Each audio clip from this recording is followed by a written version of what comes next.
Ótima notícia para o Fluminense. Tricolor pode ter reforço para o Mundial de Clubes. Além disso, o novo presidente da CBF foi eleito, já está empossado. O Fluminense tem uma posição bem forte sobre isso e ele fez promessas sobre calendário a partir do ano que vem. Além disso, tem Felipe Melo soltando verbo sobre toda a polêmica do jogo de ontem, do Ryan, a provocação e tudo mais, e um giro também lá em Xerém. Muita coisa do Flusão nesse vídeo aqui. Desde já eu te convido a deixar o like, se inscrever aqui no canal, ativar o sininho para não perder nada. Depois da vinheta vamos falar muito do Flusão.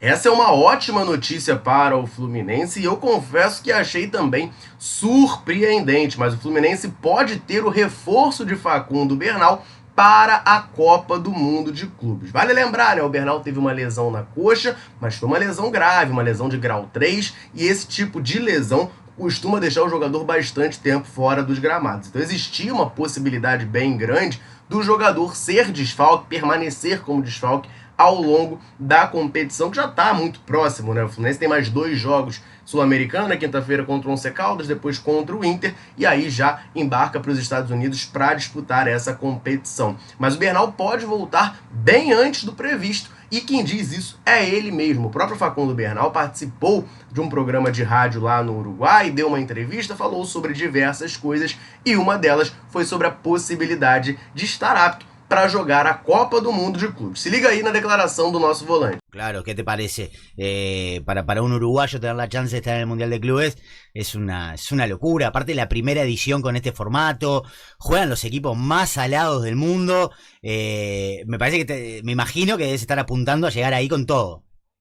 Sí, claro. No, y ahora justo me ha pasado esto, estaba con la cabeza a mil, viste, que Claro. llegaba, que no llegaba, pero por suerte hicimos una buena recuperación, muy bien, me han hablado los médicos y me dijeron que llegó notable, así que fue un respiro y la verdad no lo podía creer. Então, a declaração do Bernal, né, ele fala que ficou bastante apreensivo com essa questão por conta da lesão. Repito, uma lesão de grau 3, esse tipo de lesão o jogador geralmente fica pelo menos 2 meses fora, 2, 3 meses fora. A gente lembra do Alexander, por exemplo, em 2023, ele tem a lesão no joelho, mas logo que ele volta ele tem uma lesão muscular justamente de grau 3, ficou muito tempo parado. Então, eu particularmente já estava achando que o Bernal não ia conseguir disputar o torneio, mas ele fala, né, que os médicos disseram para ele, pelo cronograma de recuperação do jogador, de que ele deve sim ter condições para estar apto ao torneio. E aí é uma coisa muito importante também pela posição do Facundo Bernal, né? A gente não tem outro primeiro volante no elenco. No jogo de ontem, o Renato Gaúcho utilizou o Martinelli com o Hércules, né? O Hércules até jogou um pouquinho mais preso ali como camisa 5. A gente sabe que a dupla de titulares do Fluminense é o Martinelli com o Nonato, né? Mas o Nonato estava suspenso, não pôde jogar aquela partida. Todos esses caras que a gente está citando aqui são mais camisa 8, né? Mais segundo volante. Claro que podem jogar de camisa 5 numa necessidade, mas a gente não tem um jogador com essa característica, nesse primeiro volante no nosso elenco. O Bernal tá machucado e o outro jogador que a gente trouxe no começo do ano era o Otávio, também teve uma lesão grave, e esse aí dificilmente joga o Mundial de Clubes, né? Teve que passar por cirurgia, ruptura do tendão, é uma chance muito grande dele ficar de fora, inclusive, do restante da temporada. Para ter um camisa 5 mesmo no elenco, teria que, né, olhar, não para a base, porque ele já faz parte do elenco profissional do Fluminense, mas não vem ganhando muitas chances, inclusive jogou o último jogo do Brasileirão Sub-20, que é o Wallace Davi. Aí é uma opção caseira ali do Fluminense ter um camisa 5, mas o Renato Gaúcho ainda não deu oportunidades para ele, chegou a ser relacionado em alguns jogos e tudo mais, mas não tem ganhado essa minutagem. O Renato tem preferido Martinelli e Nonato, e quando algum deles não joga, entra o Hércules ali na posição. Então, ter o Bernal de volta vai ajudar bastante o Fluminense em termos de opções para essa posição, que atualmente está bem escassa. Quero fazer um giro agora sobre Xerém. Tem notícias importantes de diversas categorias do Fluminense para trazer para você nesse vídeo. Só antes, rapidinho, deixa eu aproveitar para dar uma moral para a galera tricolor sempre ligada aqui na Central, sempre nos dando aquela moral. Em todo vídeo eu convido você que está assistindo a comentar aqui embaixo, me falar o seu nome, de onde você acompanha a Central Fluminense. E a galera sempre chega junto, deixa o comentário, sempre que a gente pode, a gente vem aqui e manda aquele abraço. Nesse vídeo eu vou mandar um abraço para o Assis de Minasul, em Goiás, para o Regis de São Luís do Maranhão, para o Vander Lúcio de Governador Valadares, em Minas Gerais, para o Lauderan, do Distrito Federal, para o Jeffer, de São Gonçalo, e também para o Antônio Nunes, de Laguna, Santa Catarina. Um abração para a galera tricolor ligadinha na Central Fluminense, convite mais do que reforçado. Quer que a gente mande um abraço, um salve, cite o seu nome em algum vídeo? Então comenta aqui embaixo, me fala o seu nome e de onde você está nos acompanhando. Temos notícias nesse vídeo aqui para falar de Sub-15, Sub-16, Sub-17 e Sub-20 tricolor. Vou começar então na ordem, né, da categoria mais baixa até a maior para falar com vocês. Quero começar falando do Sub-15 tricolor, portanto, teve jogo pela 11ª rodada do Campeonato Carioca da categoria. Fluminense e Madureira empataram em 0-0. Vocês devem estar familiarizados, sempre que a gente fala aqui de categoria de base, que os torneios lá na base tem uma regra que não tem no torneio profissional, né? Então, quando o jogo termina empatado, tem uma disputa de pênaltis valendo um ponto extra. Então, ficou 0-0, Fluminense e Madureira. Nos pênaltis, o Fluminense venceu por 4-2 e aí ganhou esse ponto extra. Vale lembrar, né? O time sub-15 do Fluminense já é campeão da Taça Guanabara, já estavam classificados, mas com esse ponto extra, né, ganharam 2 pontos ali, fecharam essa primeira fase com 31 pontos e agora vai para as quartas de final, quando vai enfrentar a Portuguesa. Falando agora do Sub-16 do Fluminense, uma informação bem bacana que quem traz pra gente é o Xeren Stuff, que é um portal especialista na cobertura do Fluminense das categorias de base. Eles trazem pra gente que o Fluminense vai disputar nessa temporada mais uma edição do torneio José Gaidu, que é um torneio disputado lá em Guadalupe, que é um país ali, né? Na verdade é um território francês, enfim. Essa questão geográfica não é o meu forte, mas eu sei que fica ali no Caribe, tá? E aí tem esse torneio sendo organizado entre os dias 27 e 31 de maio. O Fluminense caiu no grupo B da competição e em 2024 a gente já tinha disputado esse torneio e a gente terminou em 3º lugar. Os grupos estão definidos e é aquela coisa que acontece muito em torneio de base, né? Tem clube e tem seleção disputando. Por exemplo, no grupo A tem o Canadá, a seleção do Canadá, o Mônaco da França, a seleção da Guiana Francesa e o Marie Galante, que é um time lá de Guadalupe. No grupo B, aí está o Fluminense. Tem o Fluminense, o Le Havre, que é um time francês também, seleção de Martinica e o Cal, que é um time também lá de Guadalupe. No grupo C tem Lyon, seleção do Togo, Lens da França, não sei como é que se pronuncia, mas é esse time aí que você está pensando. E o Cant, lá de Guadalupe também. E no grupo D, a Alkmaar da Holanda, seleção do Haiti, o Cerfa e o Cap Excellence, que são 2 clubes também de Guadalupe. Fluminense, portanto, disputando mais um torneio internacional nas categorias de base. A gente sabe que o Fluminense é muito forte nesse tipo de torneio, né? Base do Fluminense é muito vencedora, mais uma oportunidade para a galera do Sub-16 tricolor. Aliás, o Sub-16 tricolor jogou também pela Copa Rio, 5ª rodada do torneio, lá no estádio Marcelo Vieira. Vitória com goleada tricolor, 4-0 sobre o Nova Iguaçu. Gols marcados por Gabriel Justin, Riquelme, Gabriel José e Neto. O time do Fluminense já está classificado para a próxima fase. Terminaram agora, né, invictos e com a liderança do Grupo B com 13 pontos.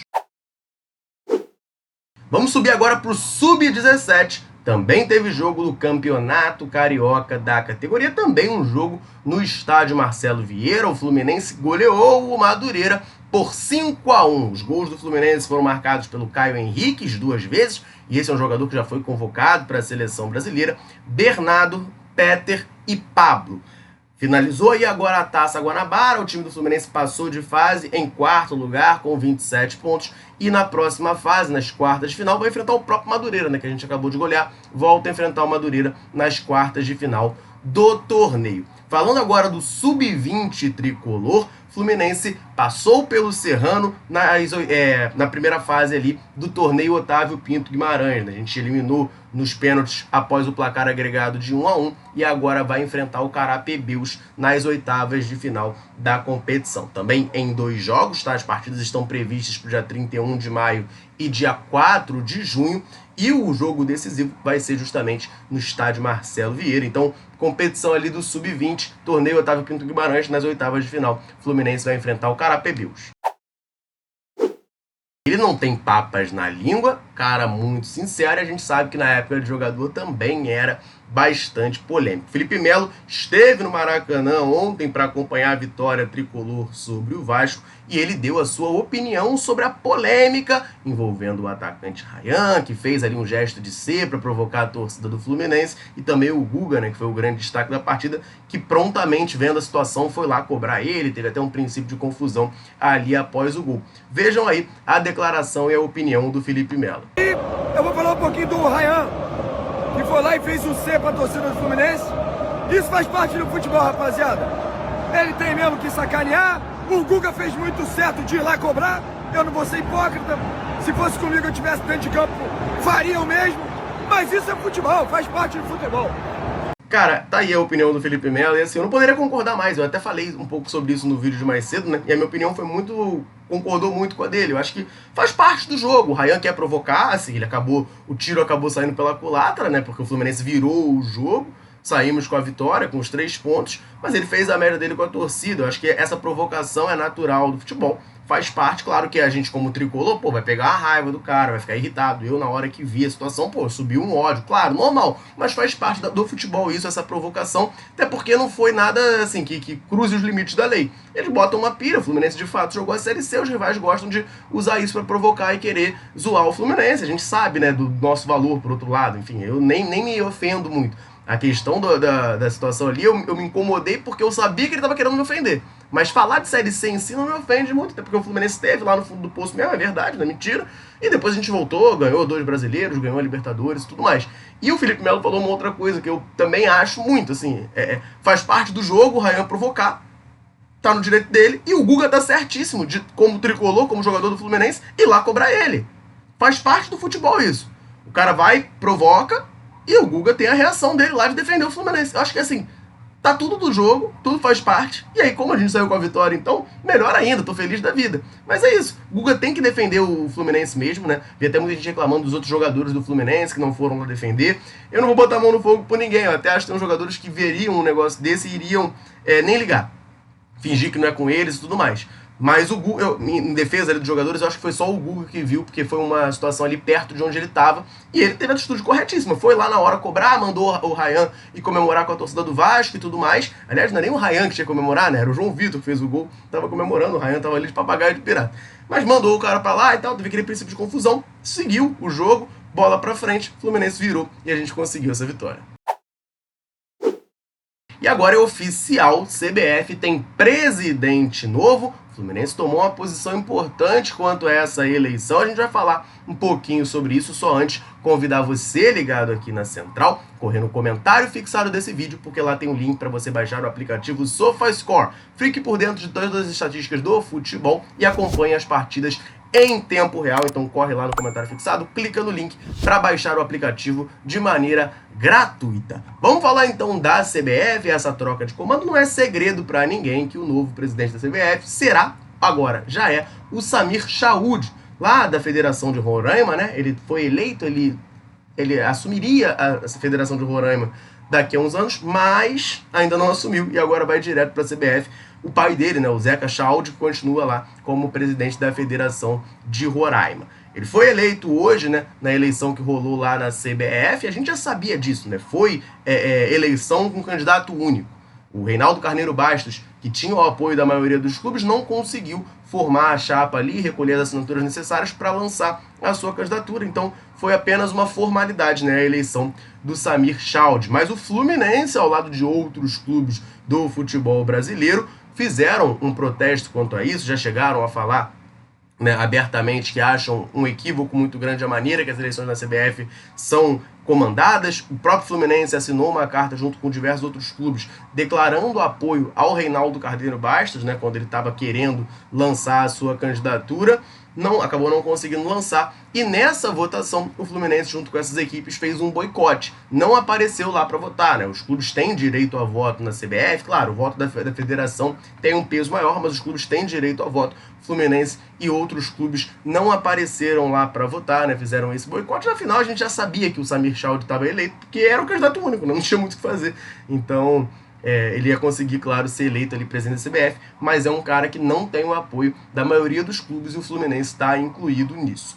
foi eleito, já tomou posse e já fez o seu primeiro discurso oficial, já fez promessa, tá? Samir Chaude afirmou que, vou até abrir aspas aqui, tá? Assumo o compromisso de reorganizar os estaduais para um calendário de no máximo 11 datas a partir do ano de 2026. Será nossa prioridade inicial essa adequação do calendário do futebol brasileiro. Então, já tem a primeira promessa aí do novo presidente da CBF, que é dar uma enxugada no campeonato estadual, ter apenas 11 datas, né, ali no máximo. Aí sobre isso, gente, vamos lá. Primeiro de tudo, o calendário do futebol brasileiro é de fato um problema, tá? É um problema, são muitos jogos, é o tempo inteiro jogo meio e final de semana, realmente é pouco tempo de treino que os clubes têm, é um desgaste muito grande para os jogadores, a gente acaba tendo um maior número de lesões e tudo mais, então eu acho, sim, concordo, tem que ter uma mudança ali, uma recalchutada nesse calendário do futebol brasileiro. A solução é diminuir os estaduais? Hoje parece ser, né? Porque o Campeonato Brasileiro tá grande ali, mas ninguém vai querer mudar esse formato de 20 clubes, pontos corridos e ida e volta. Aí você tem Conmebol, né? Sul-Americana, Libertadores e tudo mais, são torneios que têm prestígio por serem continentais, então os clubes também não vão querer mudar isso, sobra para o estadual, né? O estadual é o lado ali mais fraco, né? É onde a corda arrebenta, é sempre do lado mais fraco.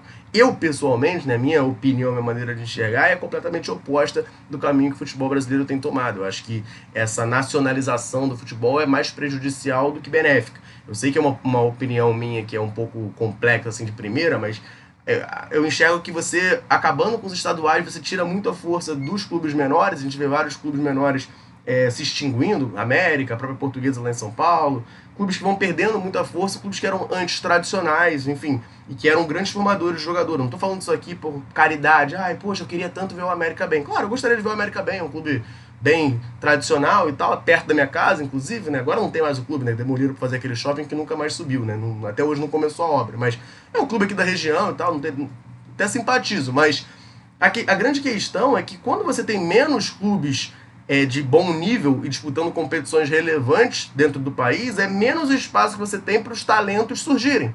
Se você pega lá na década de 50, 60, o Gerson, por exemplo, é um exemplo que eu sempre uso, Gerson Canhotinha, que era um cara que surgiu no canto do Rio, de Niterói, hoje é muito difícil. O jogador que não está nas bases de times grandes, é muito difícil dele ganhar esse espaço, né? Antigamente você tinha mais opções de lugares para os jogadores de fato surgirem, e aí é mais talento para o futebol brasileiro, porque a gente sabe, todo mundo sabe disso, né, cara? A gente tem muito talento no futebol brasileiro que por N motivos, e aí, claro, tem as questões de demérito dos próprios jogadores, de não conseguir focar a carreira e tudo mais, mas também por falta de espaço, muitos deles se perdem no caminho. Então, assim, é uma opinião pessoal minha, né? Eu não acho que seja o ideal diminuir os estaduais, teria que pensar um outro modelo ali. Enfim, eu gosto até do modelo mais antigo, com os estaduais maiores ao longo do ano, mas aí é uma coisa que eu reconheço também, que é muito complexo, a gente nunca vai ver, eu acho, né, nunca mais vai ver o futebol brasileiro sendo organizado dessa maneira. A tendência realmente é fortalecer as ligas nacionais, né, e talvez criar uma Série E, já tem a Série D, né, criar uma Série E, Série F, enfim, a ver o que vai ser feito para dar calendário a essas equipes menores, mas fato é que o Samir Chaude, novo presidente da CBF, já declarou que quer, a partir de 2026, tá? Já é a próxima temporada, quer diminuir os estaduais para no máximo 11 datas. Quero saber de você, torcedor tricolor ligado aqui na Central. Acha que essa medida, essa promessa do Samir Chaude é uma boa para o futebol brasileiro? Então comenta aqui para a gente trocar aquela ideia. Combinado? Eu vou ficando por aqui. Um abraço, saudações tricolores. Tamo junto.